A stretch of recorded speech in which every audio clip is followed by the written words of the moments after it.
పచ్చిరేలు గోంగూర వండుకుందాం. ముందు గోంగూర ఉడకబెడదాం. స్టవ్ వెలిగించి బాండి పెట్టుకొని గోంగూర శుభ్రం కడిగేసుకుని ఒక కట్ట వేస్తున్నాను నేను.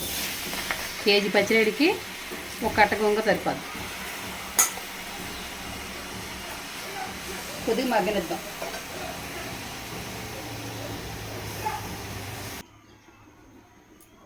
ఇలా మూత పెట్టుకుంటే నీరులా వచ్చేది బయటికి. అందుకే వాటర్ పోసుకోకుండా ఉత్తి గోంగూర వేయండి. వేసి కొద్ది సిమ్లో పెడితే వాటర్లో బయటకు వచ్చేద్ది. ఇది బాగా మగ్గనిద్దాం.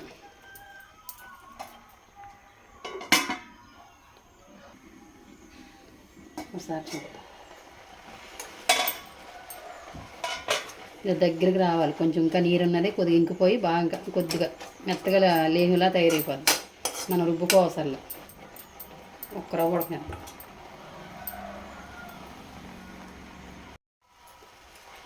గోంగూర ఉడికిపోయింది. ఇలా దగ్గరికి వస్తే చాలు. దీన్ని దింపేద్దాం. పక్క పెట్టేసుకుందాం. ఇది స్టవ్ వెలిగించి బాండి పెట్టుకొని ఆయిల్ పోసుకుందాం. కర్రీకి ఆయిల్ పోసుకుందాం. కొద్దిగా వేడవనద్దాం. ఆయిల్ వీటెక్కింది. ఆయిల్ వీటెక్కాక ఉల్లిపాయలు వేసేసుకుందాం.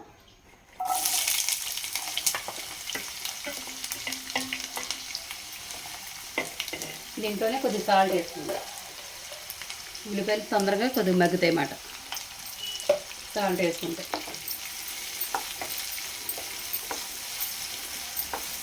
బాగా ఎర్రగా ఆగనిద్దాం ఉల్లిపాయలు. మూత పెట్టేసుకుందాం. ఒక 5 నిమిషాలు మూత పెట్టుకుంటే చక్కగా బాగా మగ్గుతాయి. ఉల్లిపాయలు చూద్దాం ఒకసారి. కొద్దిగా ఆగాలి. ఇంకా బాగా గోల్డ్ కలర్ రావాలి. కొద్దిగా ఆగనిద్దాం. ఇంకా దీంట్లోనే మసాలా మిక్సీ పట్టుని వేసుకుందాం. కొద్దిగా జీడిపప్పును, ఒక జీలకర్ర, దాల్చిన చెక్క, ధనియాలు, లవంగి మొగ్గలు ఇవి మిక్సీ పట్టుని వేసుకుందాం. సరే చూద్దాం. ఉల్లిపాయలు ఇలా గోల్డ్ కలర్లో రావాలి. దీంట్లో కొద్దిగా అల్లం వెల్లుల్లి పేస్ట్ వేసుకుందాం.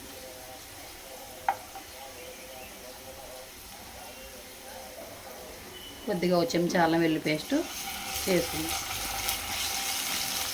ఇది కూడా బాగా ఆగనిద్దాం.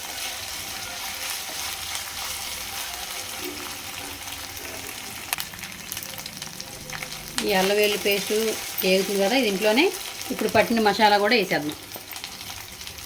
నీళ్ళు పోసుకుని కొద్దిగా మిక్సీ పట్టుకోండి మెత్తగా, ఎందుకంటే గ్రేవీగా ఉంటుంది. ఇది కూడా కొద్దిగా ఆగనిద్దాం పచ్చివాసన పోయేదాకా. అలా వేగుతాం వల్ల ఏమవుతుందంటే కూర బాగుంటుంది. కొద్దిగా ఆగనిద్దాం.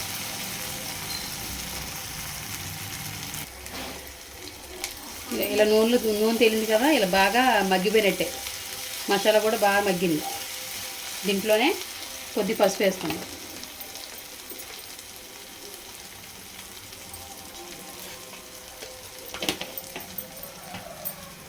పసుపు వేసుకుని బాగా కలిపి దీంట్లో పచ్చిరొయ్యలు వేసుకుందాం.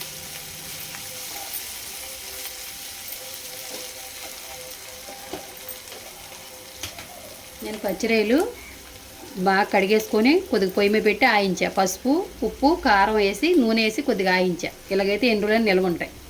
ఇవి వేసేసుకుందాం.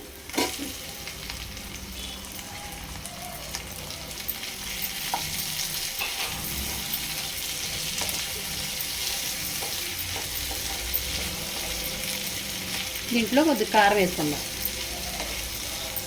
ముక్కలకి రొయ్యలకి కొద్దిగా వేసుకోవాలి, మరీ ఎక్కువ వేసుకోకూడదు. ఏదో వేసామన్న పేరుకి. దీంట్లో కారం, కూర సరిపడా కారం వేసుకుందాం. గోంగూర వేస్తాం కాబట్టి కొద్దిగా కారం పడుతుంది, ఎందుకంటే పులుపుగా ఉంటుంది కాబట్టి కొద్దిగా కారం పడుతుంది. బాగా కలిపేసుకొని కొద్దిగా వాటర్ వేసుకుందాం. దీంట్లో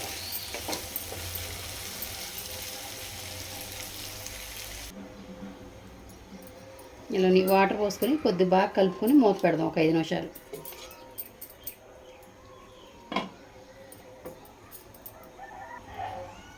దీంట్లోనే ఒకసారి చూద్దాం.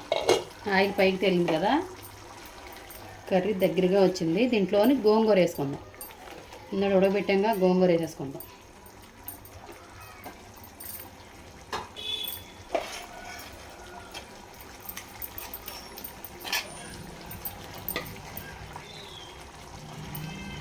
గోంగూర తక్కువగానే ఉండాలి, ఎందుకంటే రొయ్యలు కనబడవు గోంగూర ఎక్కువగా వేసుకుంటే, అందుకోసం తక్కువగా వేయాలి.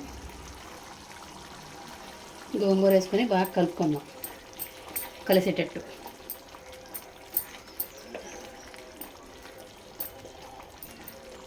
మరీ ఎక్కువ గోంగూర వేసుకుంటే ఏమవుద్ది అంటే రొయ్యలు కనబడవు, గోంగూర కూరలాగా ఉంటుంది, రొయ్యలును గోంగూరలాగా ఉండదు.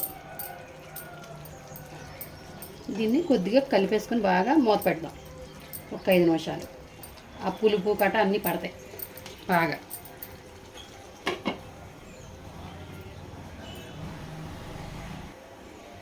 చూద్దాం ఒకసారి.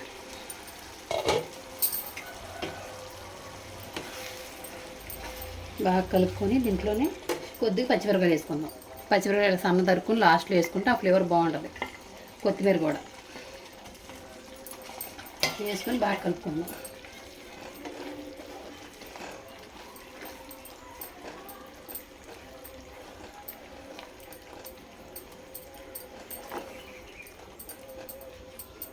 కొద్దిగా ఉడకనిద్దాం.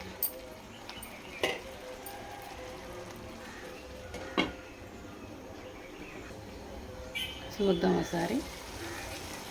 ఆయిల్ చూసారు ఎలా తేలిందో, అలా కొద్ది పైకి తేలితే బాగుంటుంది అన్నమాట. కూర అయిపోయింది. ఇలాగా రైస్లో బాగుంటుంది, చపాతీలో బాగుంటుంది.